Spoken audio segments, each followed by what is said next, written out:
Magandang araw. Ako po si Mark Lester Lirag at ito po ang aking daily devotion ngayong January 13. Um, the worship the worship that ah, the worship that God accepts, Abel, na tinalakay po ni Pastor Russell Ocampo sa 365 daily devotion. At ang Bible verse ngayong araw ay galing sa Genesis chapter 4 verse 4. Sabi po ay, si Abel naman ay naghandog ng panganay ng kanyang kawan, pati ang pinakamasarap na bahagi nito. Kinulugdan ni Yahweh si Abel at ang kanyang handog. Kahapon, pinag-usapan natin yung mabigat na story ni Cain, the first murderer. Nakita natin kung paano nag-lead yung inggit at maling puso sa isang trahedya. Pero ngayon, we will look at the other side of the coin. Sa ating video ngayong araw is let's dive deep into what it really means to give an offering that makes God smile. At ngayong araw ay pag-uusapan natin ang tatlong teaching. Bago yun ay, alam niyo ba na hindi lang basta-basta nagbigay si Abel. There was something special about his action. If Cain represented a restless wanderer, Abel represents a faithful worshipper.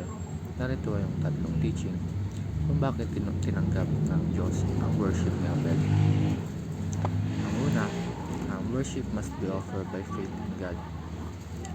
Sa Hebrews chapter 11 verse 4, sinabi doon na dahil sa pananampalataya, ang handog ni Abel sa Diyos ay higit na mabuti kaysa sa handog ni Cain.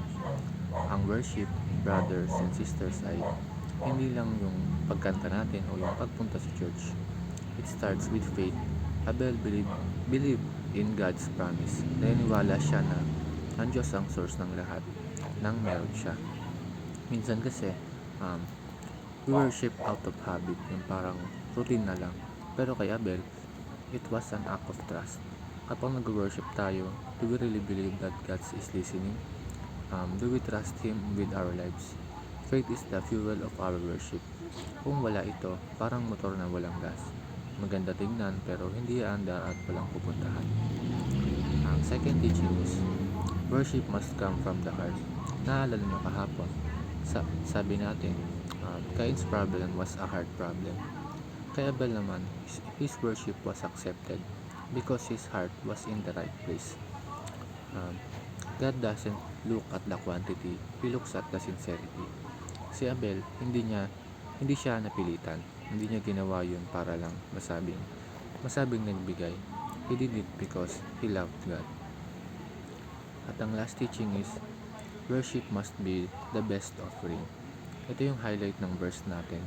Naghandog siya ng panganay, pati ang pinakamasarap na bahagi nito. Abel didn't give God the leftovers. He gave the first things and the fat portions. In other words, He gave His best. Sa buhay natin, ano ba ang binibigay natin kay Lord?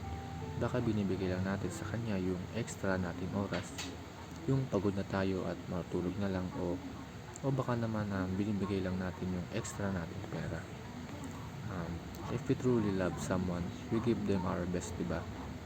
Parang sa pagmamotor natin, gusto natin yung best na gear, best na langis, best na maintenance. If we can do that for our hobbies, how much for the King of Kings? God deserves our panganay, our first priority, our best energy, and our most sincere praise. Ang closing thought natin is, Abel is dead, but his story still speaks to us today.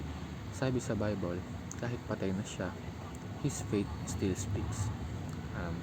Let's challenge ourselves today. Huwag tayong maging kontento sa pwede na worship. Let's aim for the worship that God accepts. Yung may faith, yung galing sa puso, at yung pinaka best natin. Huwag natin kalimutan na we don't worship to get something from God.